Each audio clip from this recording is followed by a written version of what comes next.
നമസ്കാരം. ഞാൻ doctor Shaji K Ailath, senior surgical oncologist, Apollo Adlux hospital, Angamaly. ഇന്ന് നമ്മൾ വേൾഡ് ക്യാൻസർ ഡേ സെലിബ്രേഷനെ പറ്റിയിട്ടും അതിൻ്റെ തീമിനെ പറ്റിയിട്ടും നമുക്കൊന്ന് പരിശോധിക്കാം. വേൾഡ് ക്യാൻസർ ഡേ എല്ലാ വർഷവും കൊണ്ടാടുമ്പോൾ ഓരോ വർഷവും ഓരോ തീം നമ്മൾ അതിനു വേണ്ടിയിട്ട് മാറ്റിവെക്കാറുണ്ട്.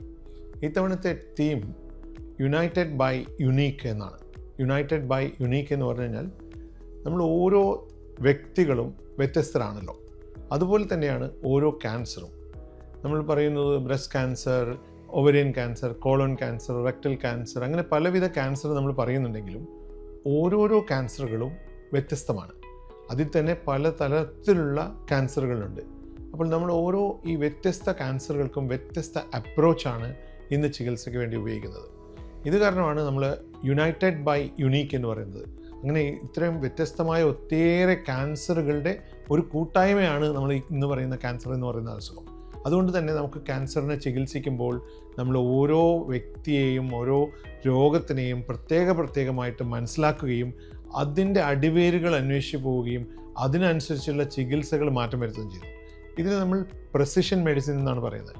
ഇന്ന് പ്രെസിഷൻ മെഡിസിൻ വളരെയധികം പ്രചാരത്തിൽ വന്നിട്ടുണ്ട്. ഞാൻ ഒരു ക്യാൻസർ സർജറി ചെയ്യുന്ന വിദഗ്ധൻ എന്ന നിലയിൽ എനിക്ക് ക്യാൻസർ സർജറിനെ പറ്റി പറയുകയാണെങ്കിലും കഴിഞ്ഞ 20-25 വർഷത്തിനിടയിൽ ക്യാൻസർ സർജറിയിൽ ഒട്ടേറെ വിപ്ലവകരമായ മാറ്റങ്ങൾ വന്നിട്ടുണ്ട്.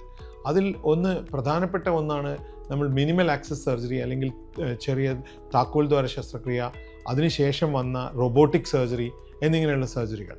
ഇത്തരം സർജറികളിലൂടെ ഇന്ന് നമുക്ക് ക്യാൻസർ രോഗികൾക്ക് വലിയ മുറിവില്ലാതെ വളരെ ചെറിയ മുറിവിലൂടെ ക്യാൻസർ വന്ന അവയവമോ അല്ലെങ്കിൽ ആ രോഗാവസ്ഥ പിടിപെട്ട കോശങ്ങളോ എടുത്തു മാറ്റാൻ പറ്റുകയും രോഗശാന്തി നേടാൻ പറ്റുകയും ചെയ്യുന്നുണ്ട്. അതുപോലെ തന്നെ ഇലക്ട്രോ സർജറി എന്ന് പറയുന്ന ഒരു വിഭാഗം ഉണ്ടായിട്ടുണ്ട്. അതൊക്കെ ക്യാൻസർ സർജറിയുടെ റിസൾട്ട്സ് വളരെയധികം കൂട്ടിയിരിക്കുന്നു. ഞാൻ നേരത്തെ സൂചിപ്പിച്ചതുപോലെ നമ്മളുടെ ക്യാൻസറുകൾ ഓരോന്നും വ്യത്യസ്തമാണ്. ആ ഓരോ ക്യാൻസറിനും വ്യത്യസ്തമായ ചികിത്സാ രീതികൾ നമ്മളൊരു പ്രെസിഷൻ മെഡിസിൻ പോലെ നമ്മൾ പ്ലാൻ ചെയ്ത് ഒരു ടീം വർക്കായിട്ടാണ് ഇത് മുന്നോട്ട് പോകുന്നത്. ഇങ്ങനെ ഒരു ടീം വർക്ക് ഉണ്ടാകുമ്പോൾ തന്നെ ക്യാൻസർ ചികിത്സയുടെ റിസൾട്ട്സും വളരെയധികം കൂടുന്നു. ഇതാണ് ഇന്ന് എനിക്ക് ക്യാൻസർ ഡേ, വേൾഡ് ക്യാൻസർ ഡേയുടെ ഭാഗമായിട്ട് പറയാനുള്ള message. United by unique. Thank U.